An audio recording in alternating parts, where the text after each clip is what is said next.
زمانے بھر میں یہ قاعدہ ہے کہ جس کا کھانا اسی کا گانا۔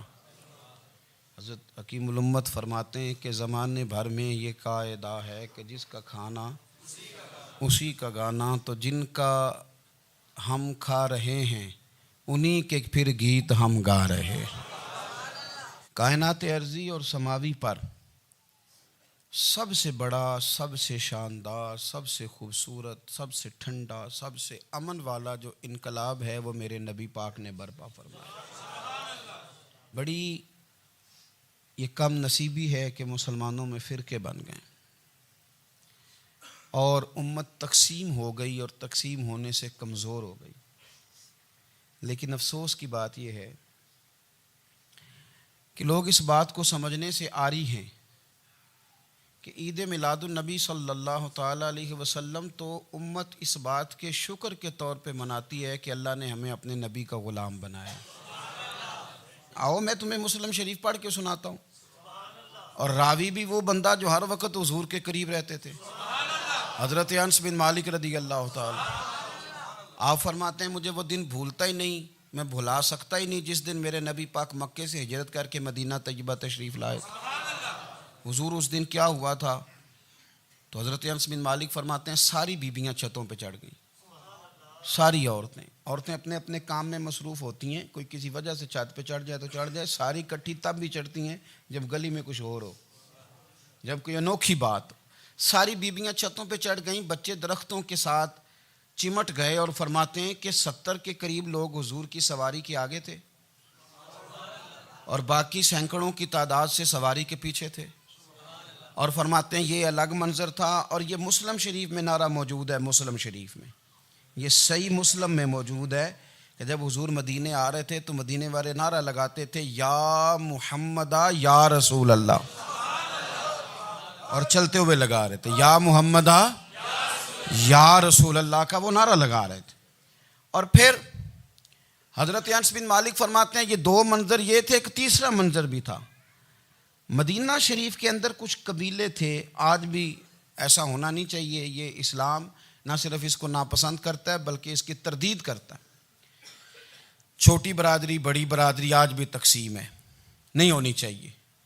عرب کے اندر بھی تقسیم تھی، کچھ قبیلوں کو چھوٹا جانتے تھے، کچھ کو بڑا جانتے تھے۔ ایک قبیلہ تھا بڑا قبیلہ، بنو نجار کا، چودھریوں کا قبیلہ، سیٹھوں نوابوں کا قبیلہ، بڑے لوگوں کا قبیلہ۔ اس قبیلے کی بیٹیاں ایک کونے میں دف لے کے بیٹھ گئیں۔ نبی پاک صلی اللہ تعالیٰ علیہ وآلہ وسلم کے غلاموں بات کو سمجھیں۔ ایک منظر یہ کہ عورتیں چھتوں پہ، آج ہم منع کریں گے کیونکہ یہ پردے کی آیتیں نازل ہونے سے پہلے کی بات ہے، اب آیتیں آ گئیں، اب ہم یہ اجازت نہیں دیتے۔ عورتیں چھتوں پہ چڑھ گئیں، مرد گلیوں میں نعرے لگانے لگے، اور بنو نجار قبیلے کی بیٹیاں، چھوٹی بچیاں وہ ایک کونے میں دف لے کے بیٹھ گئیں اور وہ پڑھنے لگیں طلع البدر علینا۔ اب تو میلاد غریبوں میں رہ گیا ہے، ہمارے یہاں فیشن ہو گیا ہے، جب حالات خراب ہوتے ہیں تو لوگ برکت کے لیے میلاد کراتے ہیں، اور جب امیر ہو جاتے ہیں پھر انہیں میلاد کے جائز ہونے کی دلیل ہی کوئی نہیں ملتی، پھر وہ یہ فیشن ہے۔ بندہ تھوڑا سا پڑھ جائے نا دو چار چیزیں تو ہر چیز کو غلط کہنا اس کی طبیعت ہوتی، پھر یہ فیشن ہے کہ میری سوسائٹی نہیں ہو گئی، کتابیں نہیں ہو گئیں، فرنیچر نیا ہو گیا، دوست نئے ہو گئے، تو مذہب وہی پرانا۔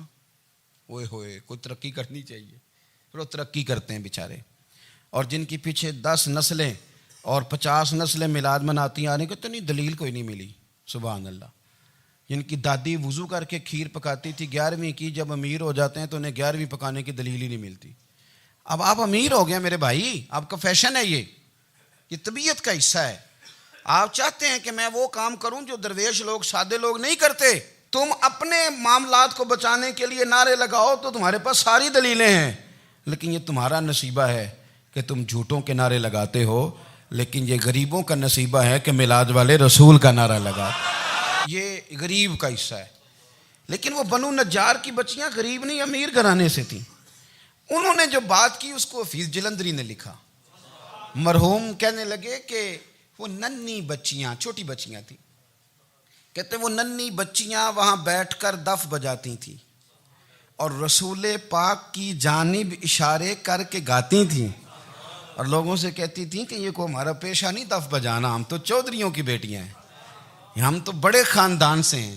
وہ ننھی بچیاں جو بیٹھ کر وہاں دف بجاتی تھیں، رسول پاک کی جانب اشارے کر کے گاتی تھیں اور کہتی تھی ہم ہیں بچیاں نجار کے عالی گھرانے کی، خوشی ہے آمنہ کے لال کے تشریف لانے، ہمیں بڑی خوشی ہے آمنہ کے لال کے، خوشی ہے آمنہ کے لال کے، خوشی ہے آمنہ کے لال کے، ہمیں خوشی ہے آمنہ کے لال کے تشریف، خوشی ہے بس آمنہ کے لال کے تشریف۔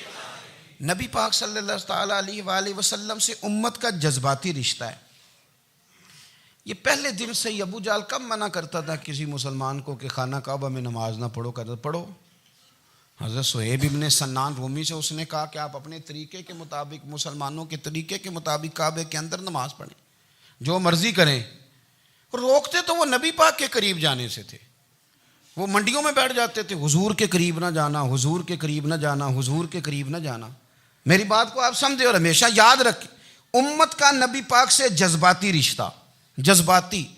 یہ جو رسول اللہ کی امت ہے یہ گناہ گار ہو سکتی ہے پر اپنے نبی کی غدار نہیں ہوتی۔ میں آپ کو صحیح کہہ رہا ہوں۔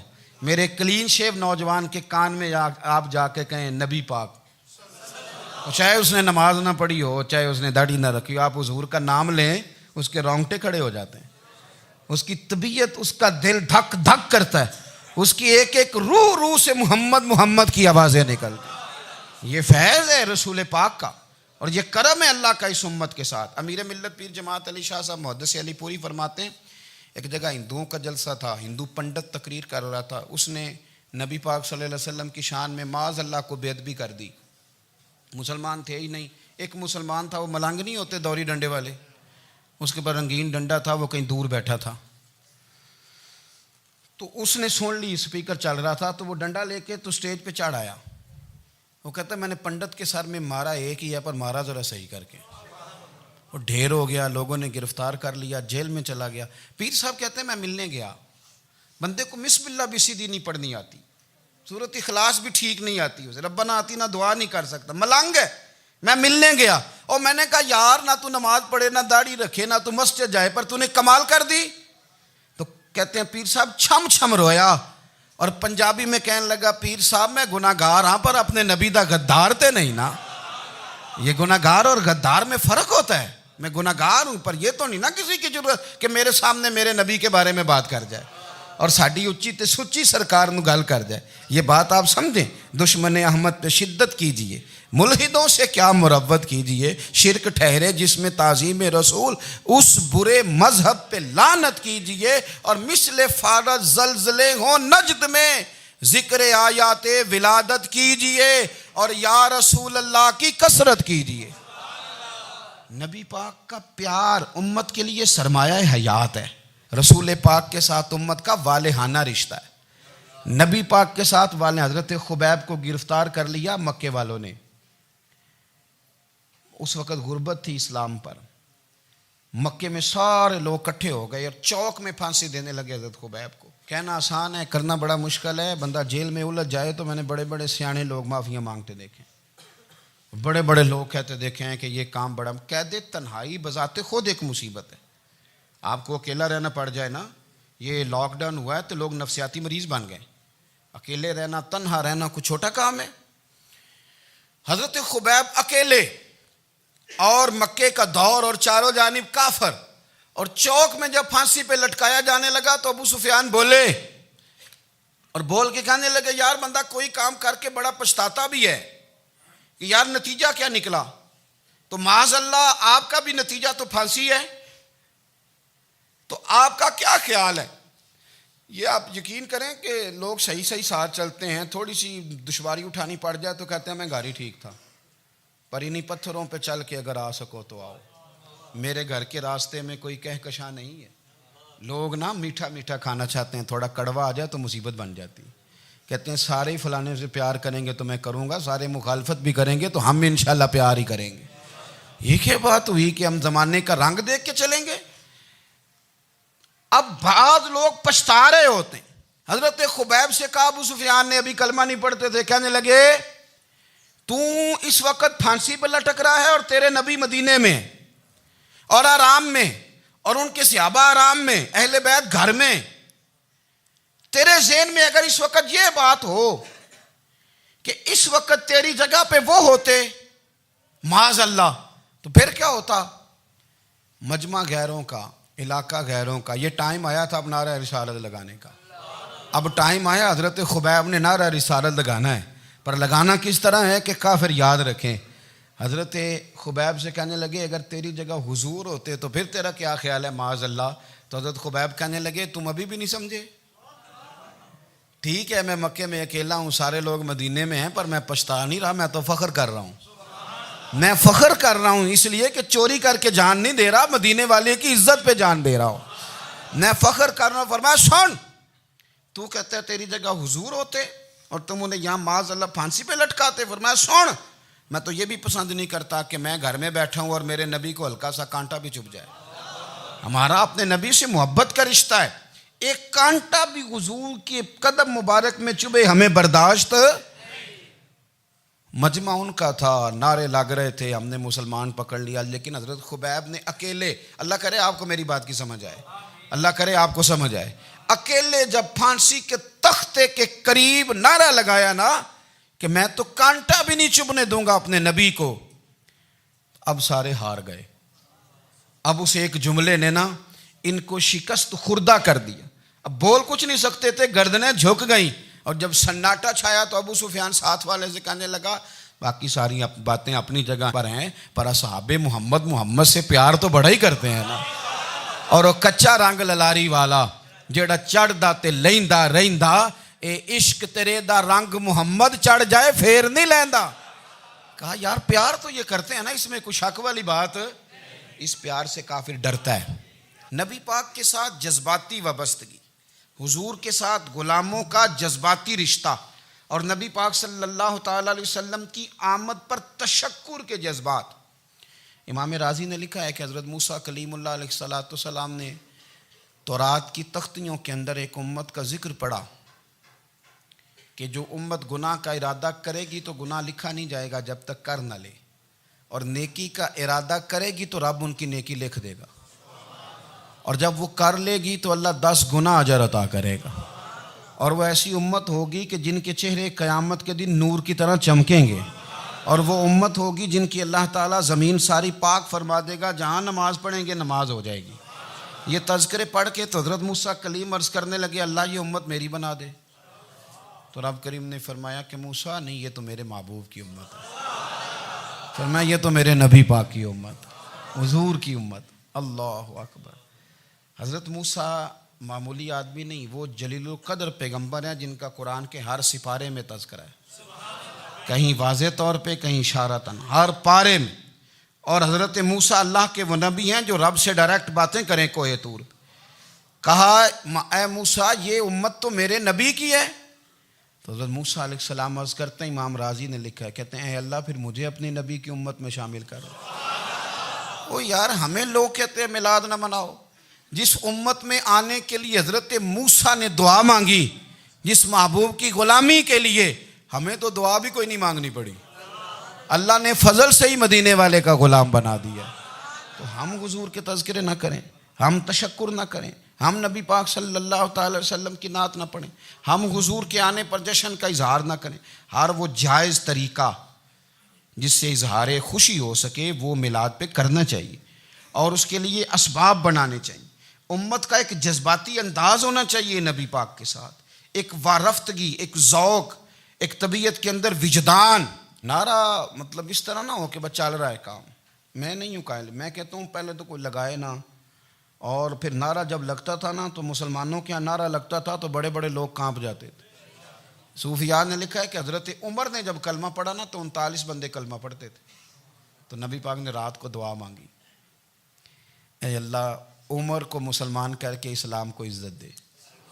حضرت عمر سویرے آ گئے, میں وہ تفصیل میں نہیں جاتا, بات لمبی. حضرت عمر جب آئے نا اور انہوں نے آتے جب کہا نا کہ میں کلمہ پڑھنے آیا ہوں, تو حضور اتنے راضی ہوئے کہ نبی پاک نے کہا اللہ اکبر. تو صحابہ نے نعرے لگائے اللہ اکبر اللہ اکبر، یعنی 40 لوگ مسلمان ہوئے تو نعرے لگے ہمارے صوفیاء کہتے ہیں حضرت عمر کے آنے پر جب نعرے لگے تو بتاؤ کہ وہ تو نعرہ تکبیر لگا، نعرہ رسالت کیوں نہیں لگا؟ تو کہتے ہیں گویا ہمیں حضور نے یہ سمجھایا ہے، حضور کے اشاروں نے سمجھایا ہے کہ میں اب اپنے نعرے خود تو نہیں نہ لگاؤں گا، میں نے تو اللہ اکبر کہہ دیا، عمر آ گیا ہے میرے نعرے لگاتا رہے گا، اب نعرے لگیں گے۔ حضرت عمر نے پہلے دن ہی کہا کہ حضور آپ سچے رسول ہیں تو چھپ چھپ کے نماز کیوں پڑھیں؟ شروع ہو گئے نعرے، حضور آپ سچے ہیں تو چھپ چھپ کے نماز کا کیا معنی ہو؟ تو حضور نے فرمایا تیرا کیا ارادہ ہے؟ حضور سارے نہیں، ایک میں ایک امیر حمزہ، ایک لائن کے آگے وہ لگ جائے، ایک کے آگے میں لگ جاؤں، اور باقی مسلمان جتنے ہیں کل 40 تھے، پیچھے 18 19 بچیں گے، تو ایک لائن میں وہ ہو جائیں، ایک میں آگے ایک میں امیر حمزہ ہو، ایک میں ہوں، تو دیکھ لیتے ہیں یہ ہمیں نماز کیسے نہیں پڑھنے دیتے۔ ہاں دیکھ لیتے ہیں، آئے نا میدان میں، ادھر آ ستمگر ہنر آزمائیں تو تیر آزما ہم جگر آزمائیں، اور غلامان محمد جان دینے سے نہیں ڈرتے، یہ سر کٹ جائے یہاں رہ جائے کچھ پرواہ نہیں کرتے۔ فرمایا بھی پتہ چل جاتا ہے نا، ایک لائن میں حضرت امیر حمزہ ہو گئے، ایک میں حضرت عمر ہو گئے۔ پہلے یہ مارتے تھے جو حرم شریف میں مسلمانوں کے طریقے پہ نماز پڑھتا تھا، یہ جلوسوں کی بڑی برکت ہے، اندر بیٹھے رہے نا چپ کر کے، نکل جائیں تو پتہ کچھ بھی نہیں چلتا۔ جب نکلتے ہیں نا لوگ کہتے ہیں جلوس کیا معنی ہے، تو میں بتاتا ہوں نا جلوس کا معنی کیا ہے۔ حضرت عمر نے باہر نکلے 2 لائنوں کا جلوس، لمبا بھی کوئی نہیں، بندے بھی 40، اور جناب فاروق اعظم باہر نکلے تو عمر کا نعرہ، عمر کا، حضرت عمر نے یوں کر کے آستینیں بازو کی چڑھا لیں، اور اپنے گلے میں جو ان کے رومال تھا نا اس کو یوں سینے پہ باندھا، اور اس ہاتھ میں تلوار تھی تو یوں کر کے باہر لہرائی، کہنے لگے او مکے کے کافرو ادھر آؤ میرے سامنے، جس نے اپنی بیوی بیوہ کرانی ہو، جس نے بچے یتیم کرانے ہوں، وہ آئے میدان میں، مصطفیٰ کے غلام آج سڑکوں پہ نکل آئے میدان میں ہمارے سامنے ہمارا مقابلہ کرے، آئے نا میدان میں، ہم نکلے ہیں، اب ہم یہاں کعبے میں اعلانیہ نماز پڑھیں گے، ہم پڑھیں گے، طاقت ہے تو آؤ نا ہمارا مقابلہ کرو، آؤ۔ کفر بذات خود بہت بڑا جھوٹ ہے، اور جھوٹ کے پیر، بس 2 بندے نکلے تلواریں لے کے آگے، تو پھر حضرت عمر نے اعلانیہ نماز پڑھوائی خانہ کعبہ۔ تو میرے بھائی رسول اللہ صلی اللہ علیہ وسلم کے غلام تو جب نعرہ لگاتے تھے تو ہو ہی کمال جاتا تھا۔ پھر بریلی کے امام بولے، کہنے لگے پیش حق مجدہ شفاعت کا سناتے جائیں، حضور قیامت کے دن آگے نا ہمارے آگے خوشخبری دیں گے، کہیں گے تم فکر نہ کرو، آ جاؤ میں تمہیں بخشواتا ہوں، میں تمہاری سفارش، آ جاؤ پیچھے۔ حضور نہ پیش حق مجدہ شفاعت کا سناتے جائیں گے۔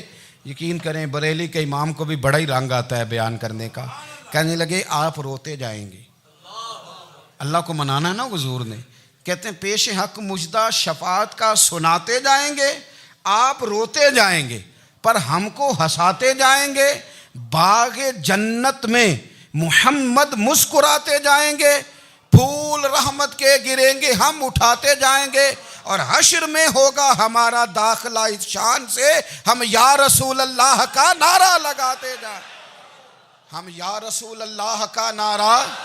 امام راضی کہتے ہیں حضور نے ایک رکا پکڑا چھوٹا سا، ایک بندے کو لوگ دوزخ میں لے کے جا رہے ہیں۔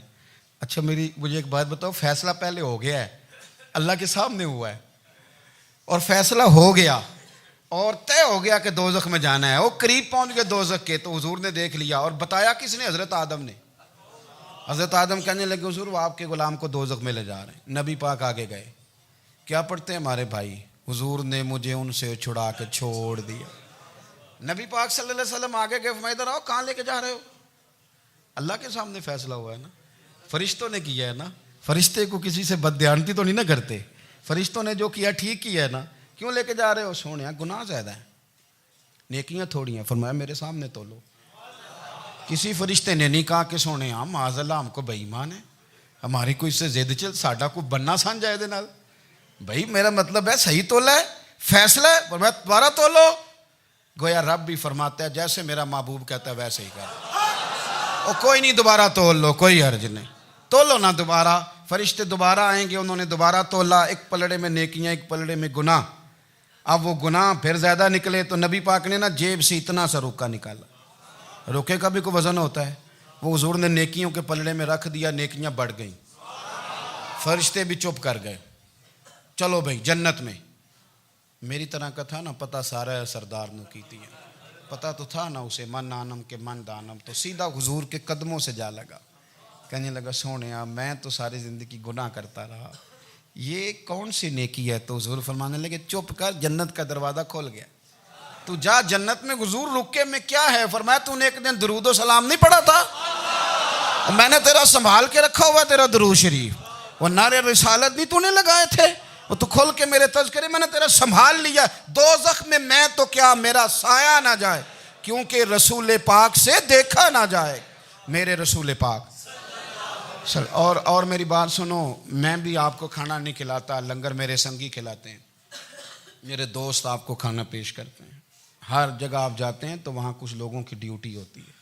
لیکن ترمذی شریف سیاستہ کی حدیث ہے, حضرت انس نے پوچھا تھا حضور قیامت میں کہاں ملیں گے؟ فرمایا حوض کوثر پہ. حضور وہاں انس پانی پلائیں گے کہ بلال پلائیں گے کہ سہیب پلائیں گے؟ فرمایا نہیں, امت پیاسی آئے گی تو میں اپنے دست مبارک سے پانی پلاؤں. حضور وہاں نہ ملے تو فرمایا پل صراط پہ آنا, امت گزرے گی تو میں رب سلیم کی دعائیں کروں گا. تو اعلیٰ حضرت فرماتے ہیں جب حضور دعا کر رہے ہیں تو ڈرنے کی ضرورت کیا ہے؟ خدا کی رضا چاہتے ہیں دو عالم, خدا چاہتا ہے رضائے محمد, رضا اب پل سے وجد کرتے گزری کہ ہے رب سلم دعائے محمد صلی اللہ ہو. تو حضور وہاں ملاقات نہ ہوئی تو پھر اس حدیث کو بھی یہ حدیث مضبوط کر دے گی. حضور فرمانے لگے پھر میزان عمل پہ آ جانا, امت کی عمل تول رہے ہوں گے اور میں کامیابی کی دعائیں مانگ رہا ہوں گا. تو جس کے لیے حضور دعا مانگیں گے ناکام ہوگا, ناکام ہوگا. اپنے بچوں کو حضور کی محبت سکھائیں, نبی پاک صلی اللہ علیہ وسلم کی غلامی کریں. آپ کا رشتہ نبی پاک کے ساتھ مضبوط ہونا چاہیے, آپ کے تعلقات حضور کے ساتھ مضبوط ہونے چاہیے. اور آپ نے دائیں بائیں نہیں دیکھنا کہ پراپوگنڈا کیا ہے, لوگ کیا کہہ رہے ہیں. لوگوں کو دیکھ کے جو لوگ رستہ بناتے ہیں وہ پیچھے رہ جاتے ہیں. آپ نے یہ دیکھنا ہے کہ میرا حضور سے نسبت کا تعلق مضبوط ہے, کوئی کدھر جا رہا ہے اس سے ہمیں کوئی تعلق. اس وقت عالمی حالات کیا ہیں, قومی حالات کیا ہیں, معاشی حالات کیا ہیں, جرنلسٹ کیا کہہ رہے ہیں فلانے کے, ہمیں اس سے غرض نہیں ہے. ہمیں تو اتنا پتہ ہے کہ ہم نے اپنے نبی کو راضی کرنا ہے. تو اس لیے خوبصورت محافل کا ذکر کریں, خوبصورت درود شریف پڑھیں.